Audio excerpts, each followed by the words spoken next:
Hi, this is the first in a series of 6 videos from the Garden City Library that's going to focus on the 6 skills of early literacy.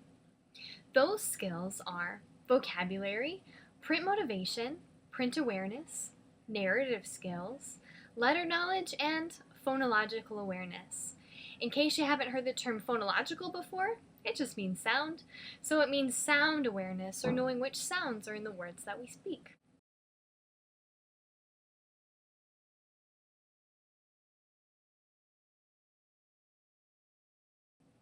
So let's get started. Today we're going to be talking about helping your child build vocabulary. Many times as adults, we think of vocabulary building and associate it with dictionaries or textbooks or difficulty. But the joy as a parent is that you don't have to do that. You get to incorporate vocabulary building in everyday situations with your child. And as we're going to find out today, it's easier than we may think. Vocabulary building is something that's really helpful for your child because by the time they're in kindergarten, they should know 3,000 to 5,000 words. And if you do these activities, it can help your child be ready and successful for kindergarten. And though it sounds simple, the best way to help your child build vocabulary is simply by talking to them. One thing you can do is not replace the bigger words in your speech with smaller ones, easier ones that you know that they know. So, for example, if you want to say a big word, say it. Let your children think about it. Let them wonder and let them ask. If they don't ask, tell them. For example, if you're in the kitchen, maybe you're making cookies with your child or you're looking at the back of a label. You say the word sodium, and in your head, you may be programmed to filter it to say salt because you know your child understands the concept of salt. But don't. Use the word sodium. Let them think about it. Ask them about it. See if they know. And if they don't, tell them. So, for example, you may say, "Ooh, this recipe has a lot of sodium in it. Do you know what sodium is?" Let them answer. If they don't know, tell them. Or you may go ahead and define it for them. This recipe has a lot of sodium in it. Sodium is salt. You can even further the conversation by asking them what they know about salt, or if salt in high quantities is a good thing or a bad thing for them. Those are important things for us to know, so you might as well talk about it with your child. I'd like to also offer some further suggestions about things you can do with your child to build vocabulary. The first thing that I'd like to recommend is just reading books with them. Books open lots of different types of vocabulary to your child that may not be present in everyday conversation.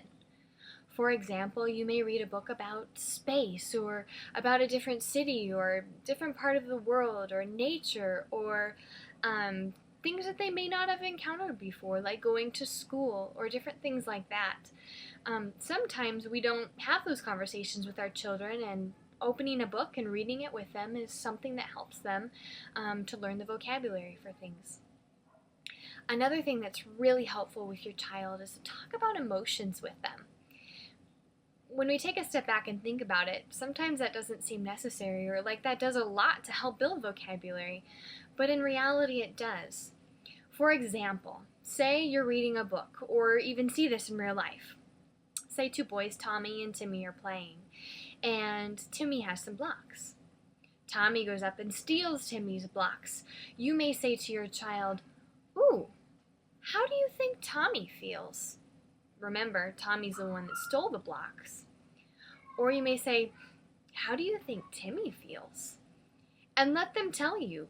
Tommy might feel bad that he stole the blocks, and Timmy might be sad that the blocks were stolen from him. You may take it a step further by saying, "What could Timmy do? What could Tommy do?" Let them answer. Talk about it. Another thing that's really helpful for your child is talking about the location of things in space. You can use anything in your world. It could be a book. It could be their shirt as you're putting it on for the day. Or even in this case, it could be a block. For example, I might say, "Ooh, this block is in front of me. This block is next to me. This block is above me. Can you put the block under you?" Let them do it. Make a game out of it. That's one of the fun things about having kids, is that you get to make a game out of learning, and they won't even know that you're helping them build their vocabulary. The last suggestion that I'd like to offer today is just to share interesting facts with your child. You can be an explorer together, or a navigator, or a researcher about a different topic, and talk with them. These could be subjects like bugs, or boats, or dinosaurs, or whatever your child happens to be interested in. Capitalize on their interests. What do they like? Use that to help teach them. Say they really like trains. Why don't you read them a book about trains, or use trains to help teach counting, or different things like that. All of those things you can use to make it a fun activity while not necessarily seeming like a chore for them. I hope these tips have been helpful, and we'll see you next time for another session of our 6 skills of early literacy.